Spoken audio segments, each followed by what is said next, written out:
Hi, this is Virginia Ortiz, and my chapter is Chapter 14 of Drug Trafficking, Organized Crime, and Violence Crime in Americas Today. The title of my chapter is Democracy, Security, and Organized Crime in Central America. Now, this chapter goes over the common issues that have impacted Central America as well in several different forms. This chapter also has mentioned several different types of structural reforms that would help strengthen democratic institutions, implement deep reforms in the judicial and prison systems, as well as improve the capacity of different states and their ability to cooperate with the globalized world. First off, I'm going to go over what characteristics that foster organized crime in post-conflict societies and territories. First off, a severely weakened institution is one. A hardship of economic recovery and lack of democratic legitimacy. It says debilitated political system, their inability to implement the rule of law, and they have low levels of police professionalism and high levels of corruption and impunity. All of these characteristics erode and weaken the democratic state and the rule of law. These conditions provide the necessary components for drug trafficking and various other criminal activities. Even after all that Central America has prospered, nearly 20-30 years after the signing of the Agreement on a Firm and Lasting Peace, which was December 12, 1996, there have been several regions that have, despite the progress that Central America has not had such progress. The reasons for this would be high levels of exclusion, deprivation, conflict, and insecurity. All of these are challenges not only for the progress of the region, but also for safeguarding the return of instability, militarization, and increasing presence of the drug traffickers and, of course, organized criminal networks. An example would be that there was reportedly an average of 33.5 homicides per every 100,000 inhabitants in this region. And it was actually in Guatemala when this happened, and it was estimated that 2 out of 5 murders were related to drug trafficking. Now, this not only affects the investment climate, but it's a huge impact that it does for the developmental and economic growth of these countries. Throughout the chapter, the author speaks of several phenomena which impacted Central America, and these were drug trafficking, human trafficking, arms trafficking, and money laundering. I will go over each individually. As we all are aware of, Central America was or seemed to be the foundation of the drug trafficking world. Now, Central America, this region has now shifted from being an area of transit between producing and consuming areas into zones where cartels store drugs in large quantities. Now, it says that 88% of drugs entering the United States are actually transported through Central America, and as well as that the local production of marijuana and opium poppy has increased drastically as well. Now, these routes range from different types. They use of different land, sea, and aerial routes has become more sophisticated and now implements resources and infrastructure that significantly exceeds the security capacity of the states.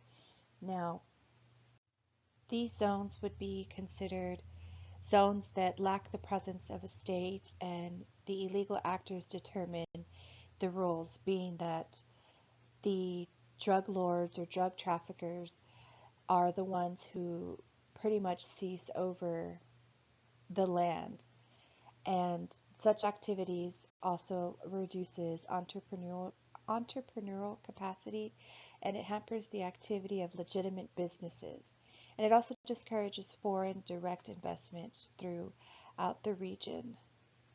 There have been several operations in Patin, Guatemala, and Limon that have increased these drug traffickings.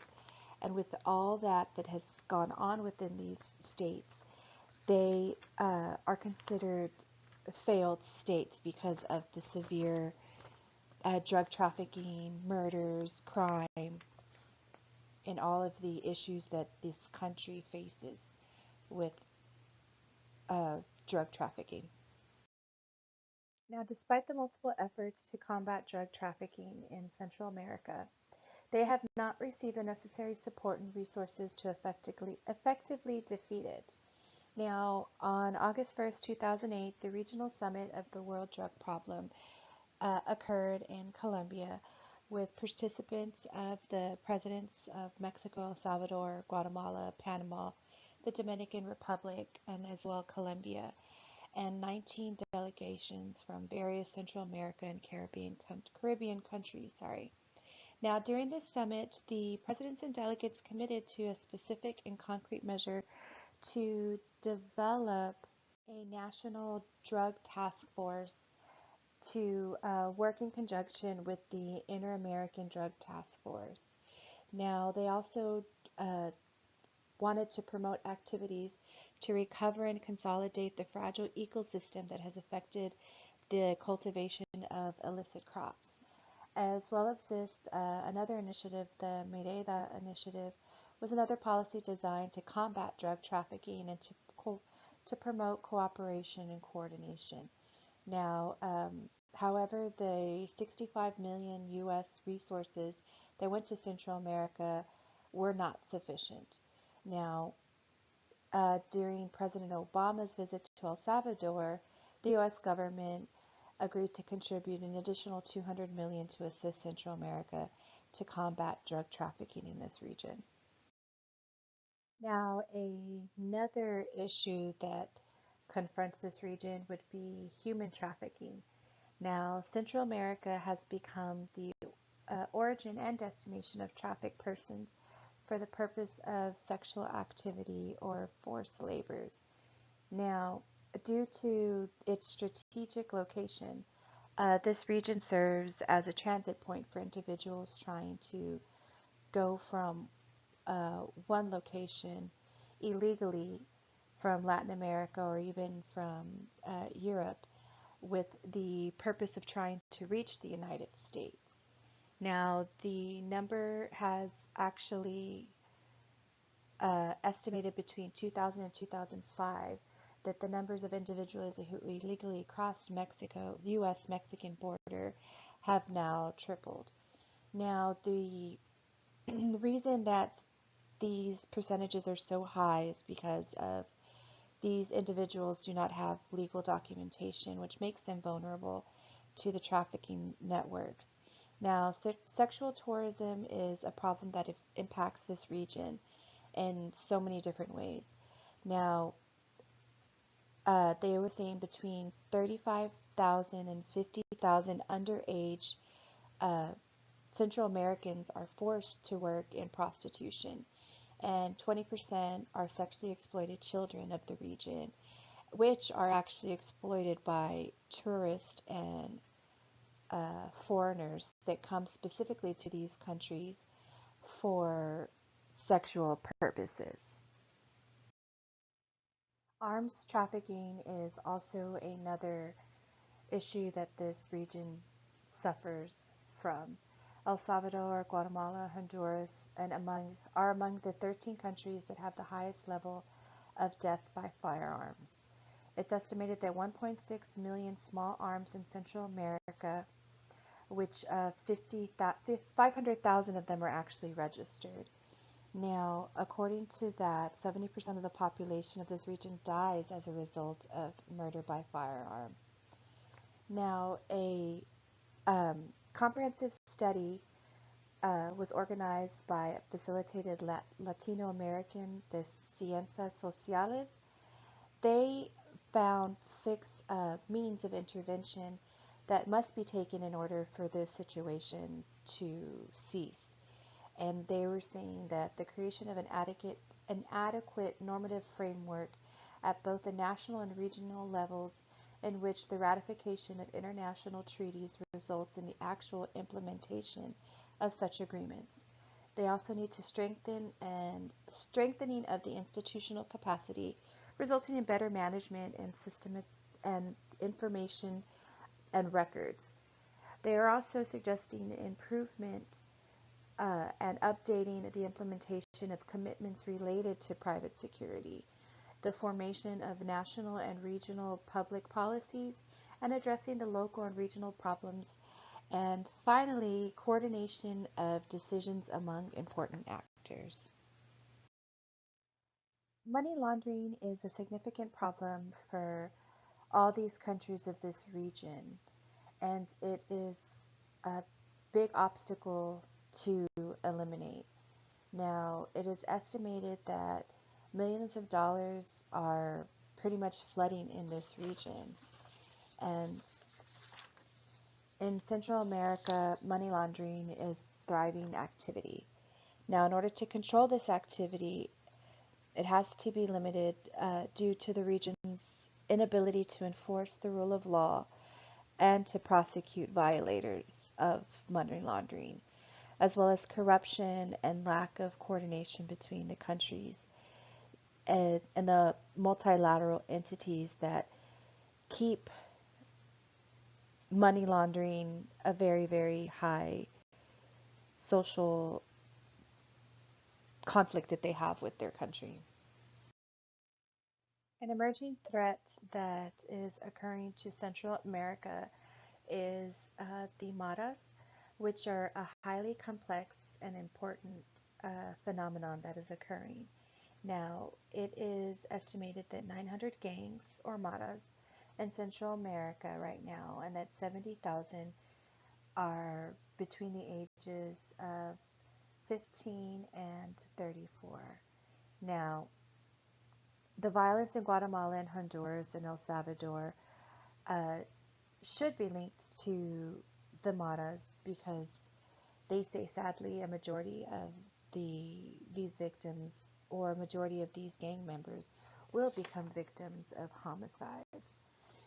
Now, there have been several peace accords signed in Central America to end armed conflict, but that has failed. And it's failed to produce an effective national reconciliation to promote social cohesion. Now,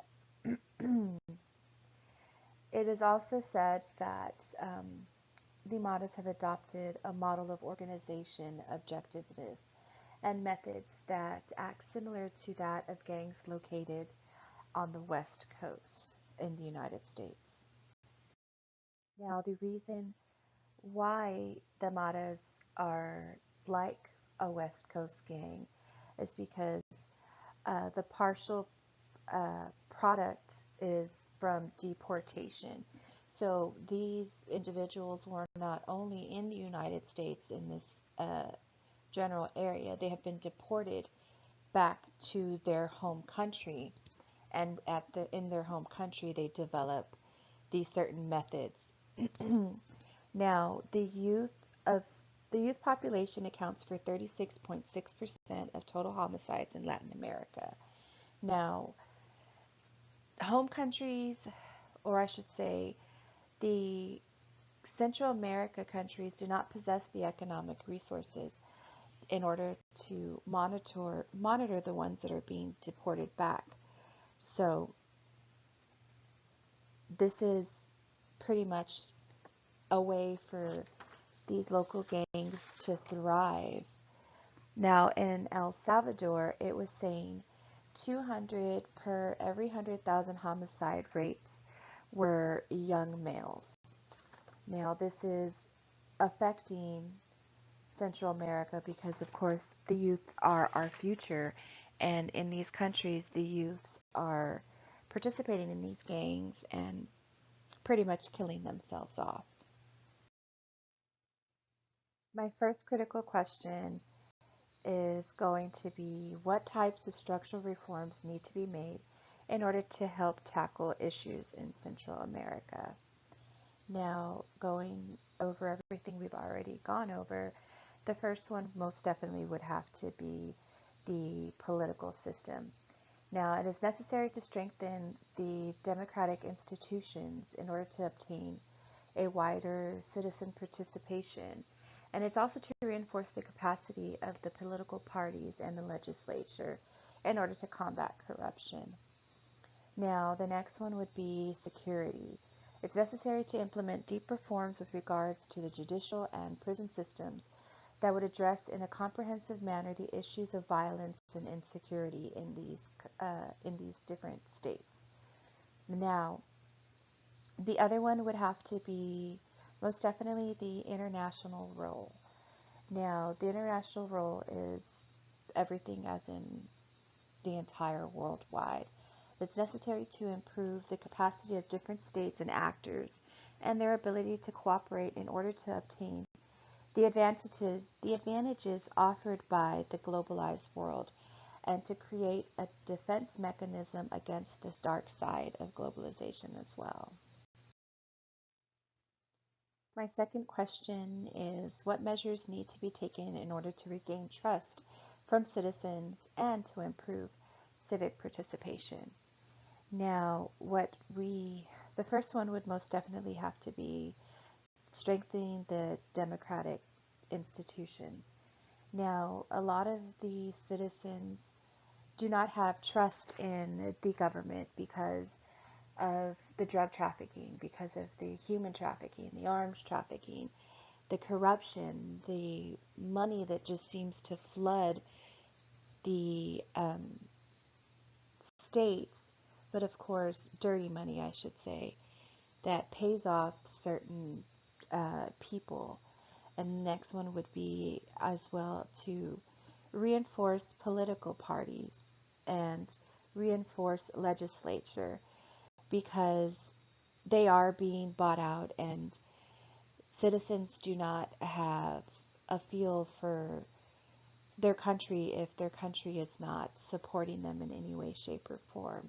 Just seems to be supporting the bad ends of it. Now, the main one would have to be to combat corruption. Corruption is a big issue in Central America because of the excess wealth that they have due to the drug trafficking world. Last but not least, my last question, what efforts need to be made to confront security challenges? Now, the efforts that need to be made is the improvements of leadership and institutional programs in order to help these countries and, of course, the individual states become more prosperous. We also need to establish a national consensus to professionalize civil service. Us and mainly other countries as well need to help them with financial services to help establish a more stable environment for this country. And they need to also foment a culture of legality, which promotes a judicial and security sector and reforms, as well as professionalized police and armed forces. That is the end. I hope you enjoyed my PowerPoint and you have a blessed night.